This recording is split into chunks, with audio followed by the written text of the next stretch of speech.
우리나라에 삼국사기와 삼국유사가 있습니다.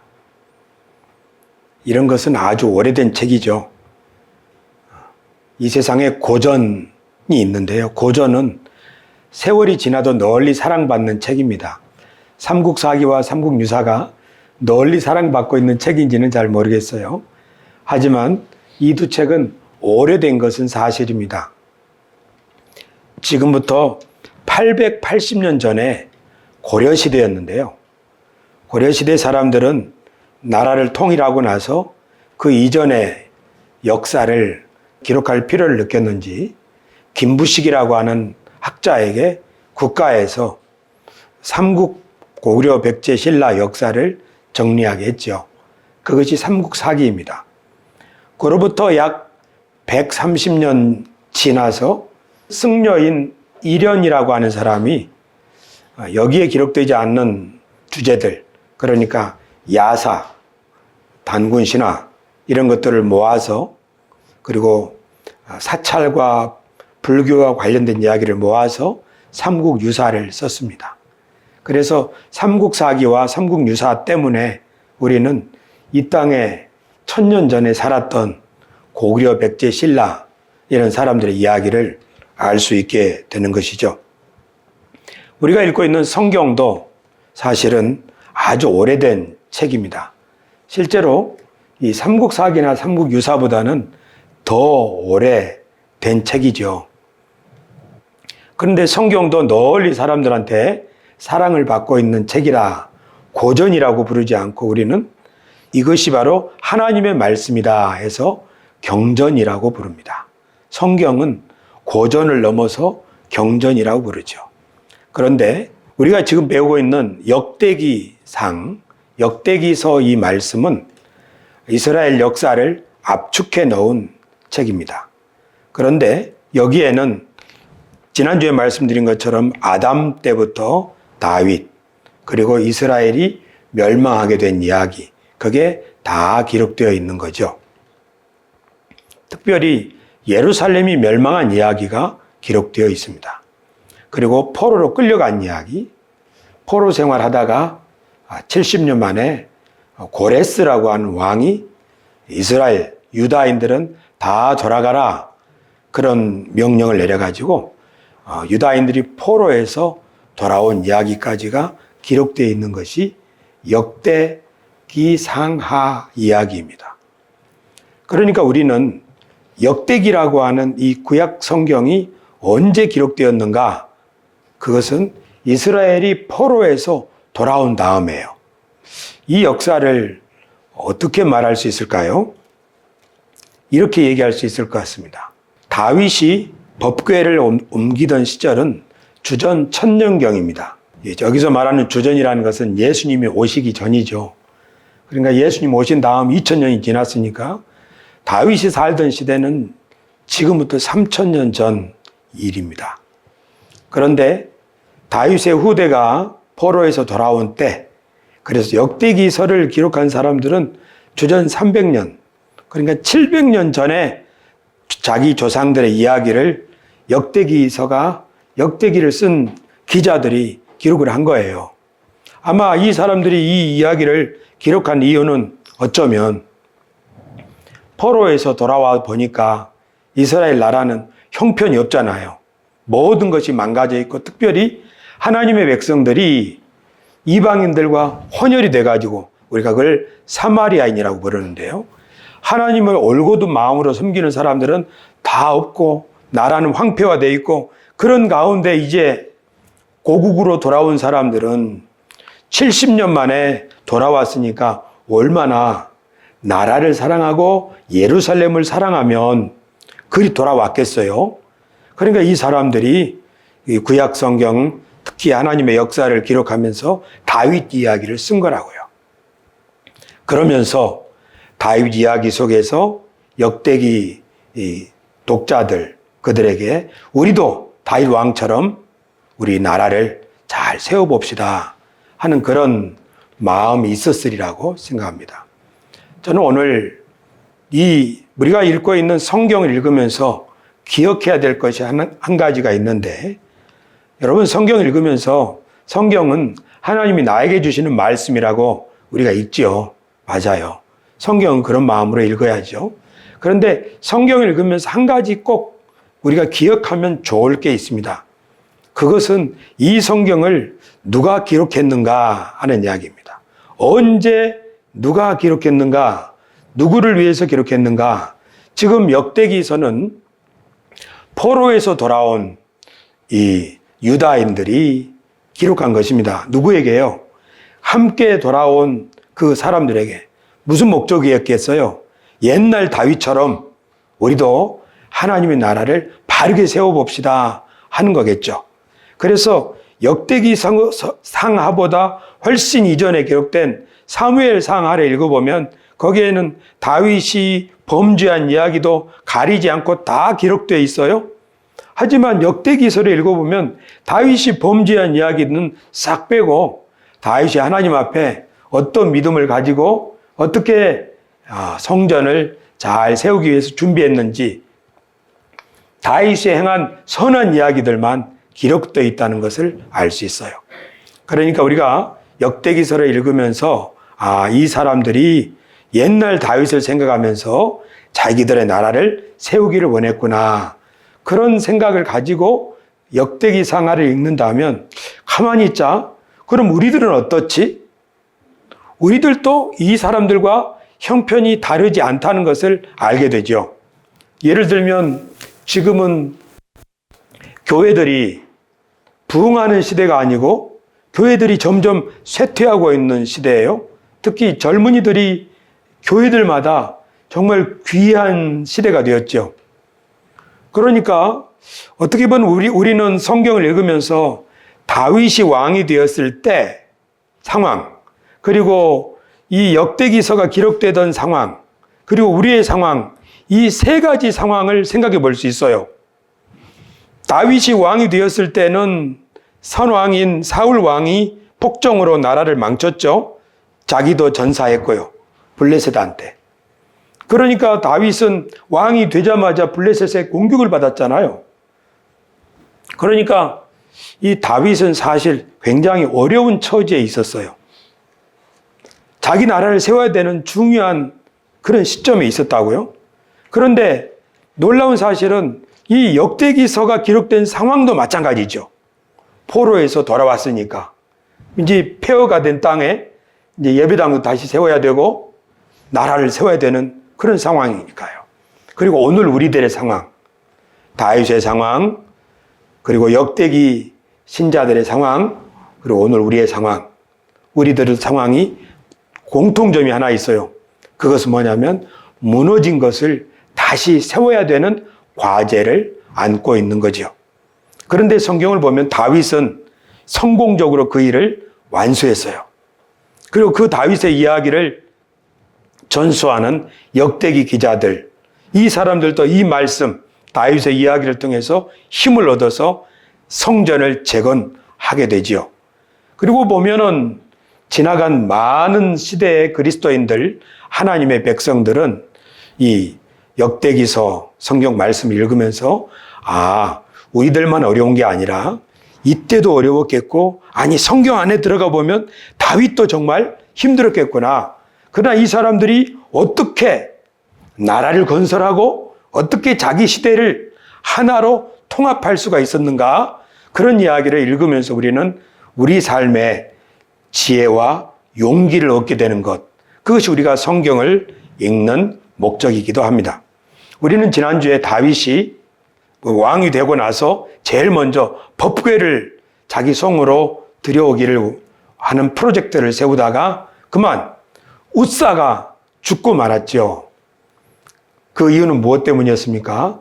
이 귀한 일을 하면서 다윗이 하나님께 묻지도 않고 하나님의 말씀을 참조하지도 않고 그냥 자기 열정으로 하다가 보니까 그만 수레에 법궤를 싣고 옮기는 바람에 소가 날뛰다가 웃사가 법궤를 잡아서 그 자리에서 웃사가 죽었죠. 다윗은 아마 이 일을 겪고 나서 자기를 돌아보고 또 성경도 연구하고 또 제사장들에게 자문도 구하고 또 하나님께 아마 기도도 했겠죠. 그래서 잘못했구나. 지난주에 우리는 100년 전의 전통을 바로잡아야 나라의 새로운 길이 열린다 하는 말씀을 드렸습니다. 그래서 다윗은 이제 모든 준비를 다 하고 찬양대에 세마포를 입히고 레위 자손들, 제사장들을 통해서 법궤를 딱 옮기게 하고 마침내 다윗성에 다윗이 쳐놓은 하나님의 장막 안에 법궤를 드렸죠. 그리고 그 앞에서 이제 문지기들이 지키게 하고 제사장들이 제사를 지내게 하고 하는 가운데 찬양단이 찬양을 이렇게 쫙 하게 하죠. 이 찬양, 오늘 우리가 보는 역대상 16장에는 하나님의 법궤 앞에서 다윗이 부른 찬양이 기록되어 있습니다.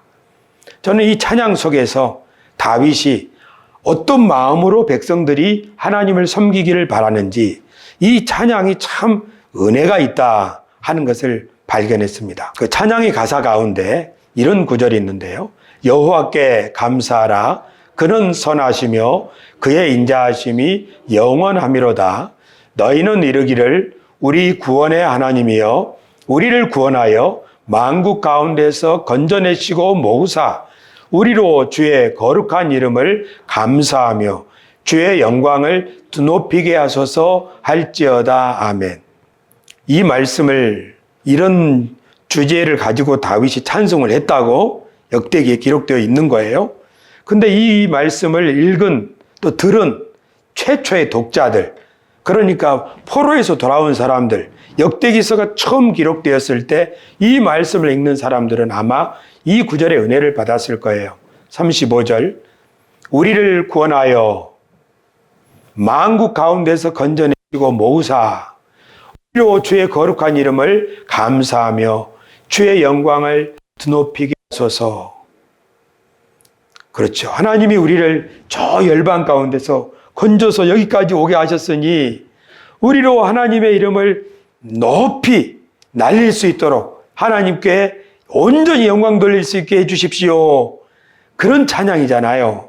아마 간절한 마음이었을 거예요. 저는 이 자리에 참여한 우리 교회 교우 여러분의 마음이 저는 이 가사와 같다라고 생각합니다.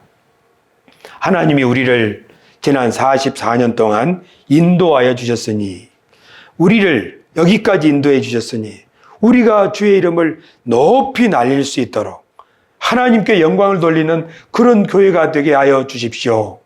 여러분 이런 마음이 여러분 마음속에 있는 거지요. 그런데 이 간절한 마음은 사실 다윗의 마음에도 있을 거예요. 왜냐하면 조금 전에 전쟁을 치렀잖아요. 이 나라를 든든히 세워주시옵소서 하는 그 절박한 마음은 다윗에게도 있는 마음이고 또 포로에서 돌아온 역대기 신자들의 마음에도 있는 거고 유다인들 그리고 오늘 이 자리에 우리들 마음에도 같은 마음입니다. 저는 이 다윗의 찬양 속에서 우리가 다윗의 마음에 품었던 비전 그리고 그 꿈을 우리의 선배 신앙인들이 따라가면서 그들의 척박한 길을 개척해 나갔겠죠. 우리 안희숙 여사님 죽으면 죽으리이다 그런 책을 쓰셨던 분들, 주기철 목사님, 우리 선배들이 걸어갔던 그 길은 정말 살얼음판 꽁꽁 얼어붙은 그런 길들을 말 그대로 지나가지 않았겠어요? 그 밑에 얼음이 두꺼운데 그 밑에는 시냇물이 흐를 것이고 그리고 이것이 녹아서 마침내 한반도에 새로운 평화의 세상이 올 것을 꿈꾸면서 걸어갔겠죠. 하지만 그때 그 냉엄한 시절에 그 꿈을 붙든다는 것 쉽지 않았을 거예요. 하지만 죽으면 죽으리다 그런 믿음을 가진 신앙인들은 이런 꿈을 어디서 얻었을까요? 저는 이게 바로 하나님의 말씀으로부터 왔다 그렇게 생각합니다. 하나님께서는 죽은 자를 살리시는 그런 하나님이기 때문에 다윗도 하나님의 이름을 드높일 수 있게 해 주십시오. 이렇게 막 피어나는 이 새로운 나라의 지도자로서 백성들 앞에서 그렇게 노래하는 거죠. 그럼 이제 성경을 다시 한번 보도록 하겠습니다. 자, 다윗은 하나님의 법궤를 모셔드리고 이제 하나님을 우리나라의 주인으로 섬기며 찬양대를 통하여 찬양을 하면서 역대상 16장에 이런 찬양을 하는 거예요. 그 찬양의 핵심은 모든 백성 여러분, 우리 하나님을 찬양합시다. 우리가 하나님이 하신 일을 기억합시다.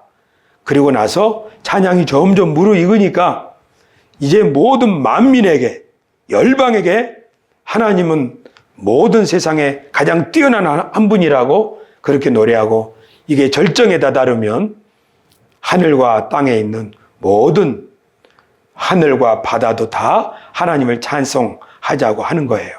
그리고 마지막 송영과 간구로 이 찬양이 이루어지는데요. 역대상 16장에 있는 이 찬양의 지도자는 아삽이라고 하는 리더예요. 우리 교회 찬양 리더는 지금 이치훈 집사님이죠. 이치훈 집사님이 주일날 찬양 인도하는 것을 이렇게 보면 곡 선정에 이 발단, 전개, 클라이막스가 다 있는 것 같아요. 그 다음에 마무리는 뭘로 할지. 마찬가지로 이 다윗의 찬송도 이런 내용이 쫙 전개가 됩니다. 저는 이 찬송을 읽으면서 이 찬송이야말로 우리들이 불러야 될 노래고 우리들이 기도해야 될 내용이로구나.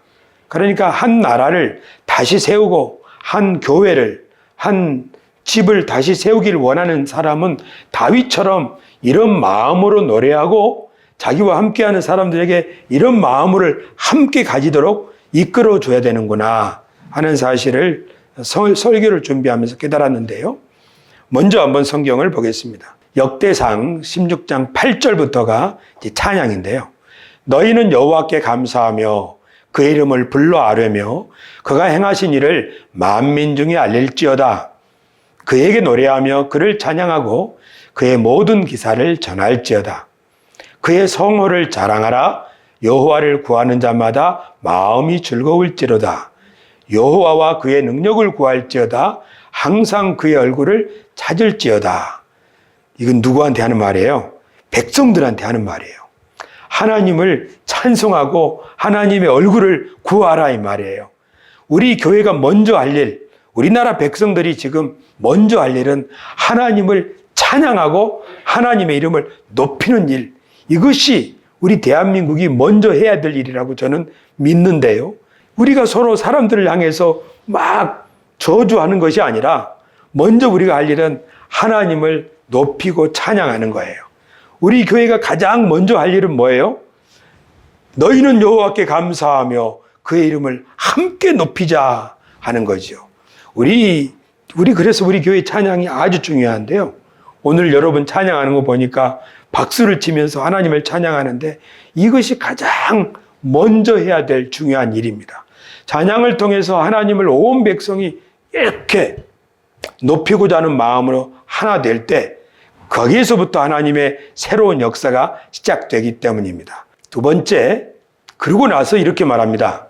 그의 종 이스라엘의 후손 곧 택하신 야곱의 자손 너희는 그의 행하신 기사와 그의 이적과 그의 일의 법도를 기억할지어다. 너희는 그의 언약 곧 천대에 명령하신 말씀을 영원히 기억할지어다. 이것은 아브라함에 하신 언약이며 이삭에게 하신 맹세이며 이는 야곱에게 세우신 율례 곧 이스라엘에게 하신 영원한 언약이라. 아멘. 두 번째는 기억하라. 하나님이 행하신 일을 기억하라. 하나님이 주신 언약을 기억하라 하는 것입니다. 우리가 첫째는 하나님을 높이며 찬양하고 지금 다윗이 백성들을 지금 요새 말로 하면 계몽하는 거예요. 백성들을 일깨워서 먼저 온 마음으로 하나님을 찬양하자. 그리고 우리 하나님이 행하신 일을 기억하자. 하나님이 우리에게 주신 약속, 언약을 기억하자. 이것은 하나님이 아브라함과 이삭에게 주신 맹세다. 그리고 우리에게 주신 법도가 아니냐. 그러니까 이 하나님의 동역자가 되려면 하나님의 언약을 기억하는 것, 이것이 정말 중요합니다. 하나님의 약속, 하나님이 우리를 불러서 내가 너를 통하여 일하리라 하는 그 말이에요. 그래서 우리 선배 신앙인들은 즐겨 부르던 노래가 있죠. 뭐예요? 반드시 내가 너를 축복하리라. 반드시 내가 너를 들었으리라. 이 찬송에 작시하신 분은 참 대단한 믿음인 것 같아요. 하나님이 우리를 부르셔서 들어 쓰시겠다고 하는 것 말이에요. 하지만 이 말씀은 그 근원으로 돌아가면 하나님이 아브라함에게 주신 약속이고 이스라엘에게 주신 약속이고 하나님이 우리 주 예수 그리스도를 통하여 우리를 부르셨을 때 우리에게 주신 약속이니 너는 내 아들이다. 또는 내가 붙드는 나의 종, 내 마음에 기뻐하는 자, 곧 내가 택한 사람을 보라. 내가 나의 영을 그에게 주었은즉 그가 이방에 정의를 베풀리라 하는 이 말씀 말이에요. 하나님의 언약을 기억하는 것, 하나님이 우리를 부르셨다는 것, 이것을 기억하는 것이 그 다음 우리 그리스도인들이 두 번째로 중요합니다. 여러분, 첫째는 하나님을 한 마음으로 높이는 찬양이 있는 곳, 그곳에서 하나님은 새로운 일을 시작하실 줄 믿습니다.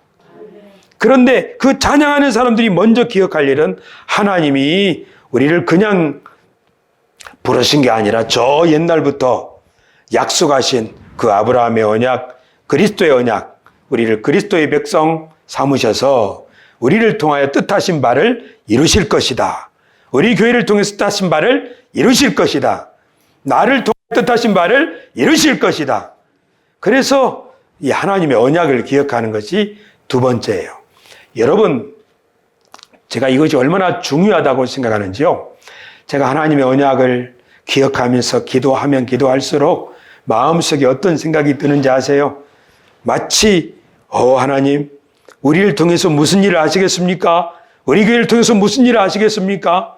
또 우리 성도들을 통해서 무슨 일을 하시겠습니까? 하고 그런 기도를 계속 하나님의 언약을 붙들고 기도하면 할수록 어떤 생각이 드느냐면요. 앞으로 나가서 어떤 일이 벌어질까? 앞으로 저분이 무슨 일을 하게 될까? 그런 건 말이에요. 우리 시야가 점점 확장되는 것을 경험할 수 있는데요. 이 찬양이 바로 그렇습니다. 우리 16절부터 같이 한번 읽겠습니다. 이르시기를 내가 가나안 땅을 내게 주어 너희 기업의 지경이 되게 하리라 하셨도다. 그때 너희 사람 수가 적어서 보잘 것이 없으며 그 땅에 객이 되어 이 민족에게서 저 민족에게로 이 나라에서 다른 백성에게로 유랑하였도다. 아멘. 그러고 보니까 이 부분도 사실은 과거 일이에요. 기억하라 범주에 속하는 거예요. 과거에 우리가 여기서 저기로 유랑하였도다. 그때 너희 모습이 말이 아니었도다. 21절 시작. 여호와께서는 사람이 그들을 해하기를 용납하지 아니하시고 그들 때문에 왕들을 꾸짖어 이르시기를 나의 기름 부은 자에게 손을 대지 말며 나의 선지자를 해하지 말라 하셨도다. 아멘. 어떻게 하신 거예요? 하나님이 우리를 지켜주셨도다. 왕들을 꾸짖어서 내가 기름 부은 자에게 해하지 말아라. 손대지 말아라. 하고 하나님이 우리를 지켜주셨다는 것을 지금 이스라엘 백성은 기억하는 거죠. 여러분 혹시 여러분들을 살아오면서 하나님이 나를 지켜주셨어요. 그때 나를 건져주신 것이라고요. 그렇게 여러분들에게 경험이 있으신가요? 그때 하나님이 그 사람이 나를 죽이려고 했는데 그 사람이 나를 손대지 못하도록 지켜주셨어요. 그런 적이 있나요? 있으시면 아멘. 그래요. 생각해보면 그런 것 같아요. 하나님이 우리를 지켜주셔서 여기까지 인도하셨다고요. 그러니까 우리가 이 기억해야 될 것, 하나님을 찬송하면서 하나님의 하신 일, 언약, 그리고 우리를 과거에 어떻게 인도해 오셨는지를 그걸 기억하고 그리고 나서 이제 아까 말씀드린 이 찬양이 점점 확장됩니다. 23절 같이 읽습니다. 온 땅이여 여호와께 노래하며 그의 구원을 날마다 선포할지어다. 그의 영광을 모든 민족 중에 그의 기이한 행적을 만민 중에 선포할지어다. 여호와는 위대하시니 흑진이 찬양할 것이요 모든 신보다 경외할 것임이며 만국의 모든 신은 헛것이나 여호와께서는 하늘을 지으셨도다. 아멘. 그 다음 존귀와 위엄이 그의 앞에 있으며 능력과 즐거움이 그의 처소에 있도다. 여러 나라의 종족들아 영광과 권능을 여호와께 돌릴지어다. 여호와께 돌릴지어다. 여호와 이름에 합당한 영광을 그에게 돌릴지어다. 재물을 들고 그 앞에 들어갈지어다. 아름답고 거룩한 것으로 여호와께 경배할지어다. 아멘. 여러분 이 찬양을 보십시오. 모든 민족 중에서 만민 중에 하나님을 선포할 것이다. 모든 신보다 하나님이 뛰어나시다. 하나님 앞에 영광을 돌리라고 여러 열방들에게 말하는 거죠. 우리 교회 간판을 한번 새로 달았는데 그걸 철거하라고 그래서 또 철거하고 또 새로 단 적이 있어요. 그때 우리 이인성 장로님이 너무너무나 속이 상해가지고 이 아파트 주민들하고 맞서서 얘기하면서 그렇게 말씀하셨어요. 교회를 통해서 이 지역이 복을 받을 것인데 왜 이렇게 몰라주느냐고. 그런데 제가 그 이야기를 듣고 있을 때 저 사람들은 이 사실을 모르는데 우리 장로님은 그것을 알고 계시는데 주민들은 그걸 모르는데 그 말씀이 통하지 않겠구나 하고 속으로 혼자 답답했어요. 그런데 지금 이 찬송이 그걸 말하는 거예요. 아마 우리 이 장로님도 기도를 깊이 하다 보니까 이 단계까지 이르는 것 같아요. 우리 기도는 여기까지 올라가야 돼요. 뭐냐면요. 하나님이 우리들에게 은혜를 베풀어 주시고 우리들에게 약속하시고 그 뜻을 이루시겠구나 하는 그 하나님이 하신 이들을 기억하는 것이 넘치면은 여기서 어떻게 되는가요? 모든 열방들아, 우리 하나님께서 너희에게 복을 주실 것이니 하나님의 합당한 영광을 올려드려라. 모든 민족 중에 신이 어디 있느냐? 우리 하나님 왜 누가 참 신이란 말이냐? 하고 하는 열방을 향한 선포. 할렐루야. 여러분의 기도 가운데 이런 기도가 있게 되기를 바랍니다. 정말로 기도가 올라가면 거기까지 올라가는 거예요. 그러니까 김용기 장로님이 가나안 농군학교 기도실에 제가 간혹 언급하지요. 기도 굴 입구에 뭐라고 써놨어요? 조국이여 안심하라. 뭐예요? 내가 기도한다는 거 아니에요. 내가 기도한다. 그 기도가 얼마나 깊은 기도가 되었으면 내가 기도하니까 대한민국아 너는 안심해라 하는 거예요.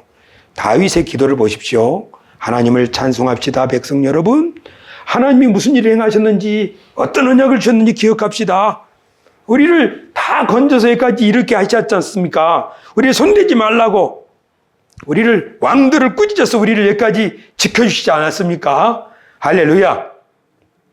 그러고 나서 이 찬송이 더 크게 지금 열방들에게 이 세상에 하나님 외에 누가 있습니까? 라고 외치는 거예요. 여기는 지금 주변 나라들보다 더 크신 하나님의 영광 앞에 서 있는 거예요.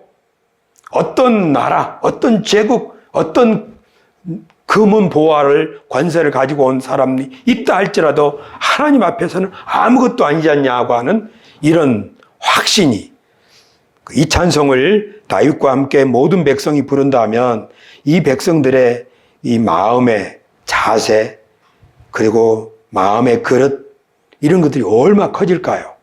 모든 백성들이 세상 모든 나라를 향하여 세상 열방들아, 우리 하나님의 영광을 높여라. 그 앞에 모든 즐거움과 영광이 있도다 하는 거죠. 이것이 바로 다윗이 자기 백성들을 이렇게 일깨우는 마음이에요. 그런데 여기서 찬양은 더 갑니다. 하나 더 발전합니다. 그것은 이제 땅과 하늘 만물에게까지 퍼집니다. 우리 같이 한번 읽겠습니다. 읽습니다. 온 땅이여 그 앞에서 떨지어다. 세계가 굳게 서고 흔들리지 아니하는도다.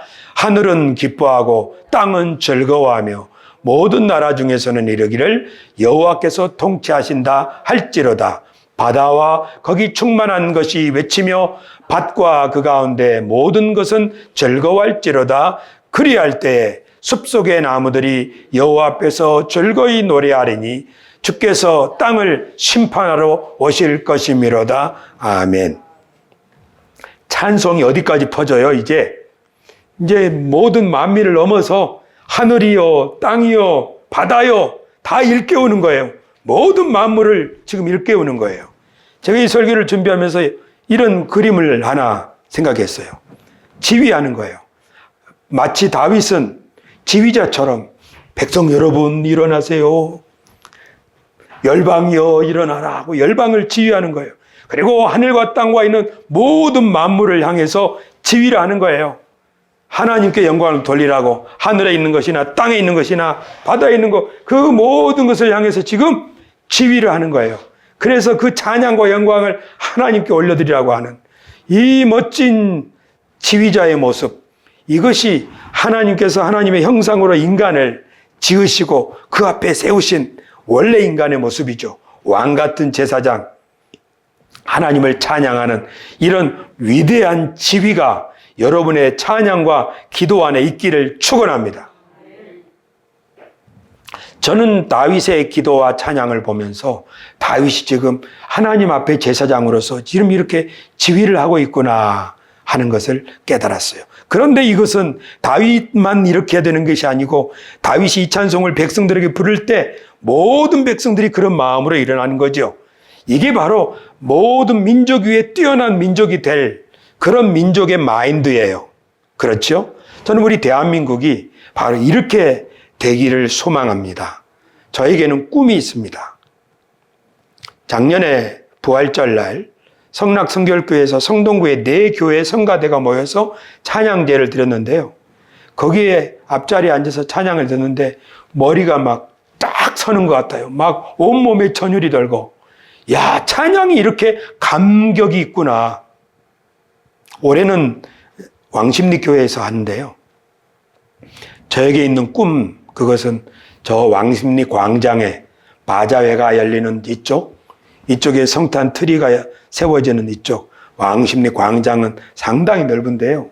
그곳에 성동구에 있는 교회들이 큰 교회, 작은 교회 가리지 않고 다 똑같은 노래를 연습하고 한 자리에 모여서 한 사람의 지휘 가운데 합창을 할 때 그곳에 교파를 초월해서 모든 교회에서 모인 성도들이 성가대가 하나님을 찬양할 때 성동구 왕십리 광장에서 그 찬양이 울려 퍼질 때 저는 바로 이 다윗의 찬양 같은 찬양이 울려 퍼지리라고 생각합니다.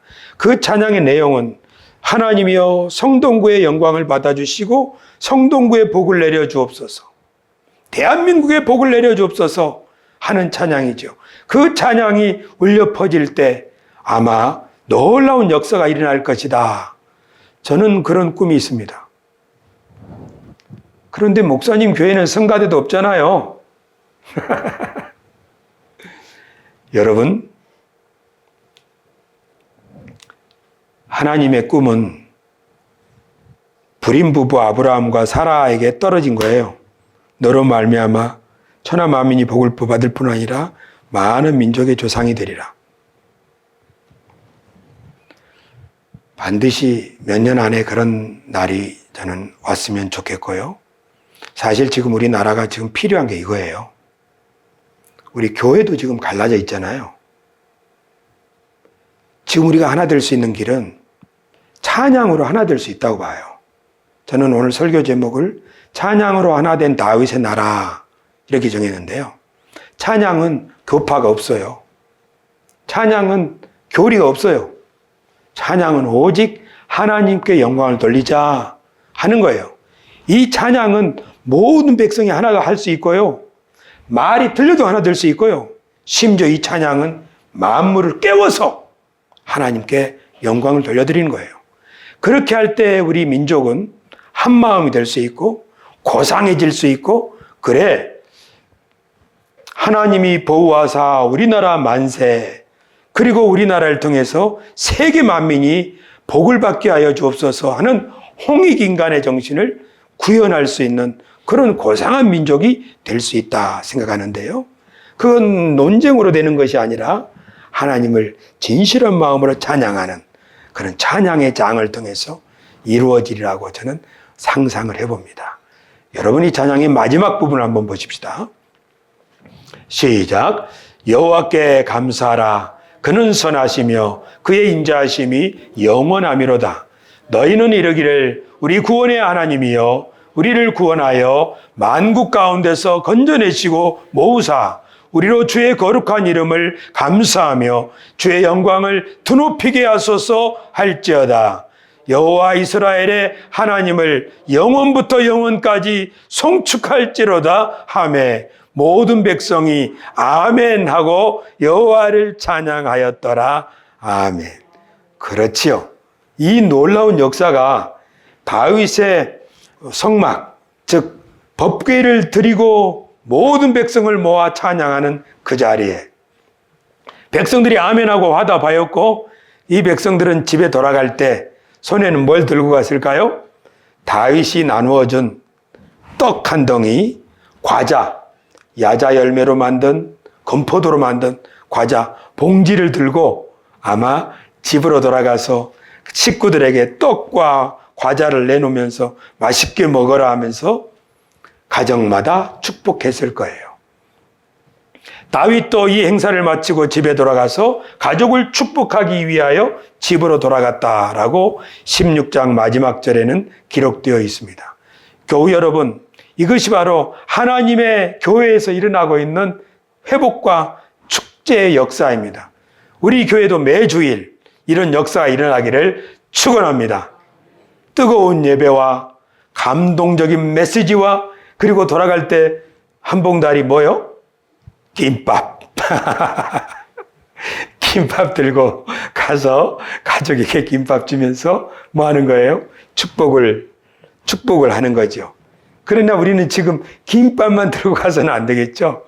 그러니까 우리가 예배에 뜨거운 예배와 간절한 찬양과 하나님의 약속을 기억하고 그리고 은혜 받아가지고 돌아가는 일, 이게 많이 있어야 되겠는데요. 아마 부활절에는 이 김밥만 들고 가지 말고 그 속에 뭣도 넣어요? 떡도 넣어요. 보니까 다윗이 떡 한 덩이를 넣었다고 했더라고요. 그게 백설기인지는 모르겠어요. 하지만 잔치가 있는 곳에는 음식이 꼭 따르는 법이에요. 그렇지요? 음식이 없는 잔치는 없지요? 음식과 찬양과 그 다음에 품격 높아진 성도들의 뜨거운 마음과 그리고 그 손에 들고 가는 그 축하의 나눔의 선물들, 이 역사가 계속 반복되는 곳마다 치료와 회복의 역사가 일어날 줄로 믿습니다. 할렐루야. 우리 한번 인사합시다. 하나님 여러분과 함께 하십니다. 하나님이 지금도 일하고 계십니다. 기도하겠습니다.